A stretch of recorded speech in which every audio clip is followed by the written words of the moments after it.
बाबा फिर से ईद आ गई है,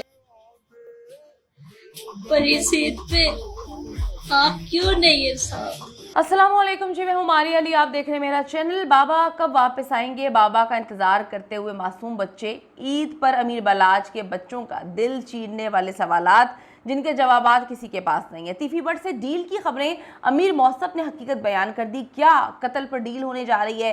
क्या अब अपने दो बेटों को बचाने के लिए अमीर बलाच की वालिदा डील करने के लिए तैयार हो चुकी हैं? मुझे मौत चाहिए। अमीर बलाच का मुजरिम एहसन शाह जेल में तड़पना शुरू हो चुका है, दीवारों से टक्करें मार रहा है और जो उसकी हालत है, देखने वाले कहते हैं कि इसको इस दुनिया में ही जो है इसके हर गुनाह की सज़ा मिलते हुए हम देख रहे हैं। क्या पुलिस ईद से पहले गोगी भट्ट को गिरफ्तार कर रही है, कर चुकी है, या फिर ड्रामे एक बार फिर से स्टार्ट हो चुके हैं? इस केस को दबाने के लिए पुलिस जो है वो जी जान की कोशिशें जो है करती हुई नजर आ रही है। जब सीआईए में रद्दोबदल किया गया था उसी वक्त समझ आ गई थी सारी गेम सारा खेल कि जी मामले को रफा दफा किया जा रहा है और उन बेचारे लोगों पर जिन्होंने बड़ा अच्छा काम करके इस केस को जो है यहाँ तक पहुँचाया कि लोगों को समझ आना शुरू हो गई कि क्या मामला है, उनको जो है उन पर इल्ज़ामात लगाकर उनकी ट्रांसफर्स कर दी गई। उसी वक्त समझ आ गई थी कि अब ये केस दब जाएगा और कुछ टाइम बाद ये केस हमने देखा कि बिल्कुल ख़त्म हो चुका है। अमीर बलाच के सोशल मीडिया पर कुछ ऐसी वीडियोज़ पोस्ट हुई हैं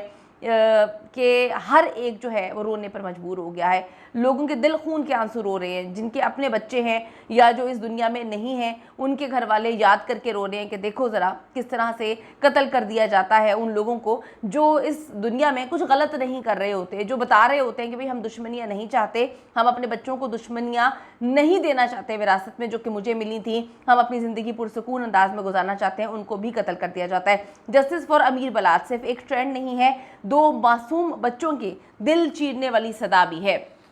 लेकिन जी वही हो रहा है जिसका डर था। अमीर बलाच का केस दबा दिया गया है और हमेशा की तरह असल कातिल जो हैं वो आज़ाद घूम रहे हैं। इस वक्त अमीर मौसम की वही सिचुएशन है जो 14 साल पहले जो है अमीर बलाच की थी, जब अमीर बलाच के वालिद को जो है कत्ल कर दिया जाता है और वो एकदम पाकिस्तान वापस आता है। उसको कुछ समझ नहीं आ रही थी कि किस तरह से मामला को हैंडल करें। काफ़ी छोटा था, बाप भी चला गया और उसके बाद बाप को कत्ल किया गया था। बाप के जो मुजरिम थे वो आज़ाद घूम रहे थे। बड़ी मुश्किल से उसने सारे मामला को हैंडल किया और अब वो तरक्की की मनाजिल तय कर रहा था। मौसम जो कि छोटा भाई अमीर बलाच की अपना कारोबार तो संभाल चुका है, लेकिन बलाच के बच्चे अभी भी उससे सवाल पूछते हैं कि चाचू आप तो आ गए हैं, पापा कहाँ पर हैं? उनसे झूठ बोलते हैं कि पापा पाकिस्तान से बाहर है, पापा इधर गए हुए हैं, पापा उधर गए हुए हैं। बच्चों को उनका बाप नज़र नहीं आ रहा होता, लेकिन बच्चे बार बार सवाल पूछ रहे होते हैं कि बाबा कब वापस आएंगे।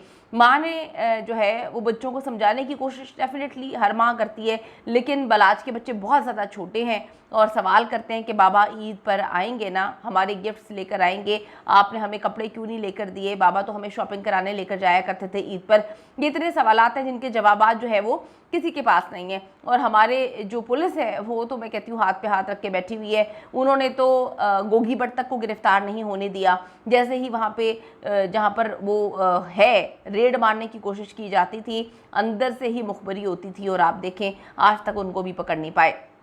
मासूम जो बच्चे हैं जो सवालात कर रहे हैं उनके जवाबात वालिदैन नहीं दे पाते कि अगर कोई भी बच्चा जो है वालिदैन से सवाल करता है। अब तो बेचारे का वालिद ही नहीं है, एक बच्चा तो खैर बहुत ही छोटा है, उसको समझ नहीं है, लेकिन दूसरा बच्चा वो अपने बाप के साथ बहुत ही घूमने फिरने जाया करता था, शॉपिंग करने जाता था, रेस्टोरेंट्स वगैरह जाता था। वो बहुत ज़्यादा करीब था जो बड़ा बेटा है बलाच के। तो जब वो बार बार सवाल पूछ रहे हैं तो ना दादी के पास जवाब है, ना चाचा के पास जवाब है, ना ही माँ के पास जवाब है। सब उसको कहते हैं कि आ जाएगा आ जाएगा, लेकिन बच्चे को सारी चीज़ें नज़र आ रही हैं कि शायद अब बाप कभी भी नहीं आएगा। अलबत्ता अमीर मौसम जो है वो तीफी बट की ऑफ़र का साफ साफ जवाब दे चुका है कि मरते दम तक हम जो है तुम्हारा पीछा नहीं छोड़ेंगे, तुम्हें माफ़ नहीं करेंगे, तुमने हमारा बाप भी छीन लिया, तुमने हमारा भाई भी छीन लिया। दादा बिल्ला ट्रकावाला और बाप आरिफ टीपू के कत्ल के वक्त तो तीफी बट जो है वो कहानी सुना चुका था कि जी इनकी दुश्मनियाँ बड़ी हैं, तो इनको किसी दुश्मन ने कत्ल कर दिया होगा इसलिए वो मारे गए। लेकिन अब बलाच की अगर बात करें, जितने लोग उसको जानते हैं वो यही कहते हैं बड़ा अच्छा बंदा था, दुश्मनदारी उसकी थी नहीं। वो कहता था मैंने आज तक किसी के साथ दुश्मनी नहीं की, मैं तो पुरानी दुश्मनियों का बोझ उठाकर चल रहा हूँ, जिसमें उसने काफ़ी लोगों से दुश्मनियाँ ख़त्म कर दी थी, बल्कि 90% उसकी दुश्मनियाँ ख़त्म हो चुकी थी। दुश्मनी उसकी थी नहीं, वो अपनी नस्ल को ये दुश्मनी जो है मुंतकिल नहीं करना चाहता था। लेकिन तीफी और गोगी भट्ट अपने कब्जे के धंधे की खातिर जो है अमीर बलाज को रास्ते से हटाना चाहते थे और बनवा दिया उसको। अमीर बलाज का कसूर यही था कि वो शाह आलम मार्केट में गलत काम नहीं होने देना चाहता था, और हम जानते हैं कि पंजाब पुलिस की सरपरस्ती के बगैर किसी में इतनी हिम्मत नहीं है कि वो गलत काम कर सके। आप आगे खुद ही समझदार हैं।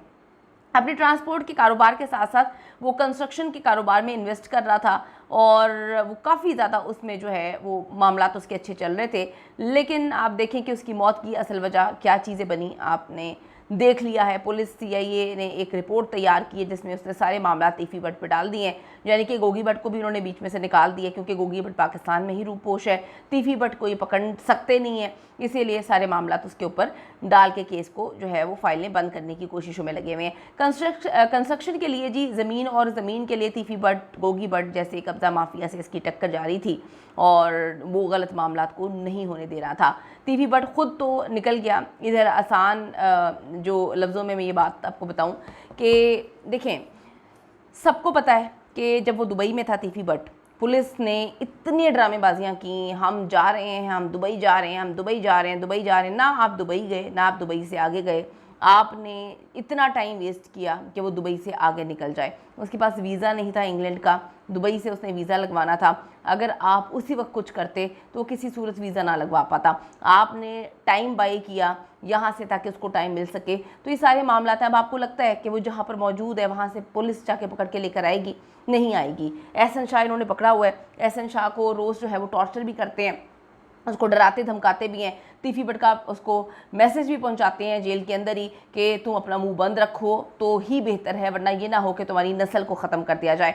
अब एहसन शाह अंदर परेशान है, दीवारों से टक्करें मार रहा है कि ना पैसा मिला, मेरे जो गंदे मशगले थे उससे भी मैं इस वक्त बैठा हुआ हूँ, ना जो है मुझे कारोबार मिला, ना जो है बलाज का मुझे बादशाह बनने का जो मेरा ख्वाब था वो अधूरा रह गया। उसके बाद पॉलिटिक्स में आने का ख्वाब भी अधूरा रह गया, कुछ भी मेरे पास नहीं है। और अब तीफी भट्ट ने उसको मैसेज पहुंचा दिया जेल के अंदर कि इंसान के बच्चे बन के रहो, वरना तुम्हारा पूरा ख़ानदान और नस्ल ख़त्म करवा देंगे।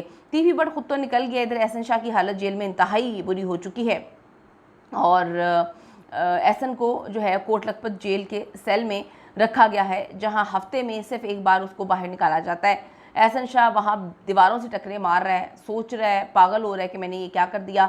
वो तीफी भट्ट को गालियाँ देता है, लेकिन अपनी लालच भूल जाता है कि उसने अपनी लालच की वजह से किस तरह से जो है बलाज को कत्ल करवाया, और उसके भाई अमीर मौसम को भी कत्ल का प्लान था। एहसन शाह को लगता है कि जी अमीर बलाज के बाद वो इंटरव्यूज़ देगा और खामोशी से अमीर मौसम जो है उसको भी मरवा देगा, और सारी की सारी हर चीज़ जो है कारोबार उसके पास आ जाएगा। लेकिन ऐसा नहीं हुआ। वो पुलिस बड़ी तेज़ थी जिसने इस दरिंदे को पकड़ा और उस पुलिस को ही ट्रांसफ़र कर दिया। क्या बात है। अब जेल में जी उस पर हमले के बाद उसे कहते तन्हाई में डाल दिया गया। आपको पता है उसको मारने पीटने की कोशिश भी की गई थी वहाँ पर, और एहसन शाह की हालत इस वक्त काफ़ी ख़राब है।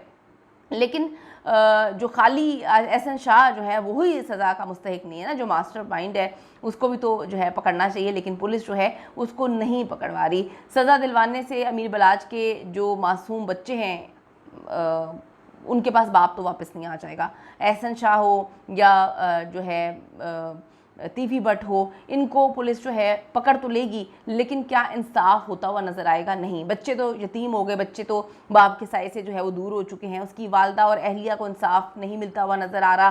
तीफी और गोगी भट्ट को पकड़कर कानून के मुताबिक सख्त सज़ाएं मिलनी चाहिए, जो कि नज़र नहीं आ रहा। पुलिस जो कुछ कर रही है हम सब देख रहे हैं, फिर भी उम्मीद करते हैं कि जो है इसको इंसाफ मिले, और इंसाफ के तकाजे पूरे करते हुए पंजाब हुकूमत और पंजाब पुलिस जो है वो कुछ ऐसा करे कि तीफी भट्ट जो है उसको लाया जाए और वो कानून के मुताबिक उसको सज़ा दी जाए।